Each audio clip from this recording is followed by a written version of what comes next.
Cyber season is in full swing with our pals Isotope and Native Instruments.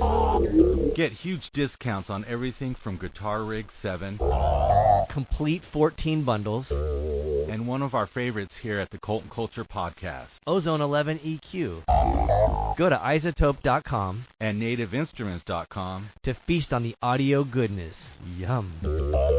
You can also get additional savings on other softwares by using the code RUIN10. DistroKid now also has a motherfucking app. The DistroKid app is available for iOS and Android. You can download it at distrokid.com/app/, or you can get it in the App Store. Call it culture! Call it culture! Cult and Culture with Justin Pearson. Okay, so I'm with Ben Weinman of Dillinger Escape Plan and Party Smasher. And one of the most interesting things about your guitar playing, besides the actual guitar playing, would be how physically came to the door. I don't know even know what like abrasive or like absurd, your performances, I guess, and I mean that in like the most honest, flattering way, because I'm blown away by your live performance. You're easily one of the best live performers ever that I've seen. So I would love for you to list. That's a lot coming from you, man. Thank you. I would love for you to list your injuries from playing guitar. Oof, all right. Funny. I once did an interview where I listed how to deal with the injuries on the road, like remedies and stuff. But now I gotta think back of actual. We'll start with the one that you were telling me about, the MRI. All right. Well, I guess the worst of the injuries is the things that stick, that don't go away, that you feel every day for the rest of your life. So I fractured a bone in my neck. I broke a bone in my neck once, and it was because it was like a multi. There's a couple injuries that happened at once. One was I split my head open on something, and so that was really insane because I got to see when people get staples. It's like, oh, you get staples. It's a medical procedure. It's called staples.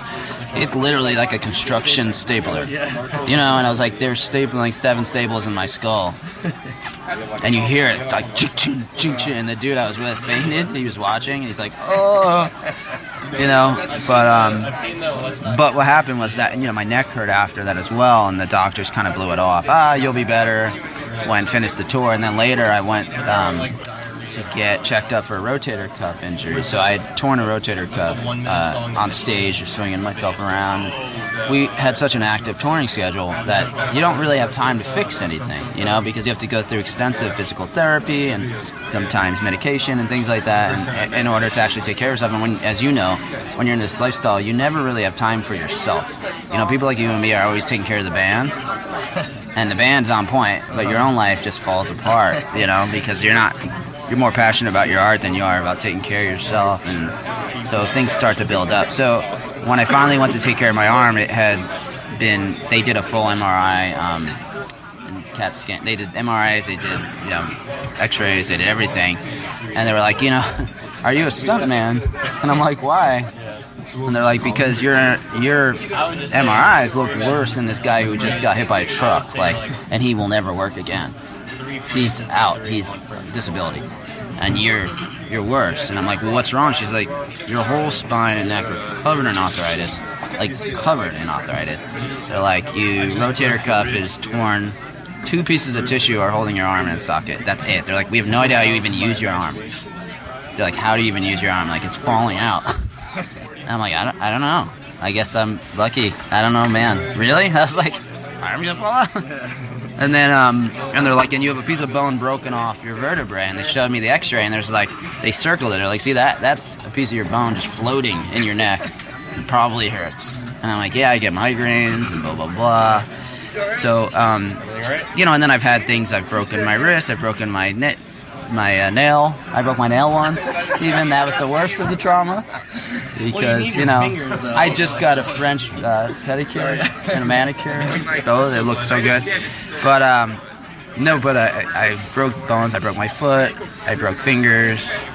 I've had many concussions. I've had stitches in my face at least 7 times. And that's not even including when you just glue yourself together. And you know how that is. You just kind of get these things happen. And when you just play as actively as we do in the way that we do, it's gonna happen. It's bound to happen. And so, God, I'm trying to think. Like, obviously the bad ones are the neck, the rotator cuff. I tore a ligament in my leg.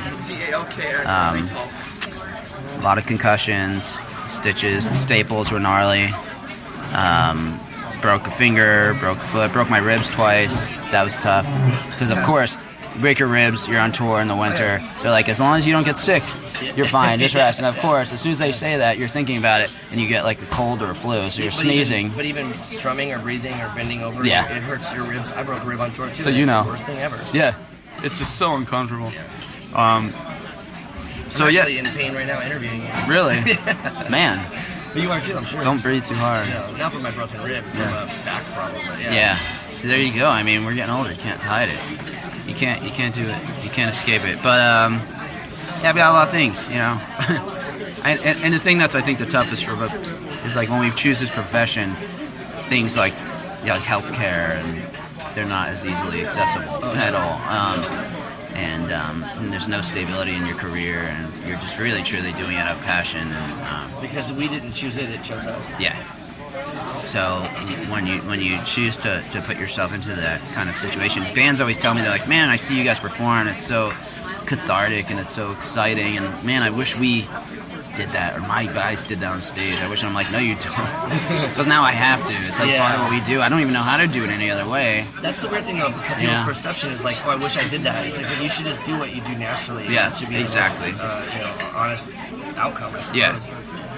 Yeah. Well, with all that being said, I think, I mean, it wasn't, I'm not like saying like for people to step it up necessarily, but I really do wish that people, because I feel like you do set a standard, and not, I mean, I'm not trying to put you on the line or something, but like I feel like when I can expose people to cool stuff, like I've probably shown the video of you guys at the Virgin Megastore to, I don't know, 100 people, just be like, look, this is the band that I'm going to go on tour with, or these are my homies, this is the craziest stuff, and people are like, what in the hell is that? Like, because you transcend music, you transcend all these other elements, it just becomes general art. That's the point, And so I think, like, to people that are hearing this now, I mean, I really say go see the band live, but if you can't, fortunately you can go on YouTube, and I would say check out Road Trip Skate Plan for sure, and check out all your related avenues that you have going on. Thank you. Appreciate it.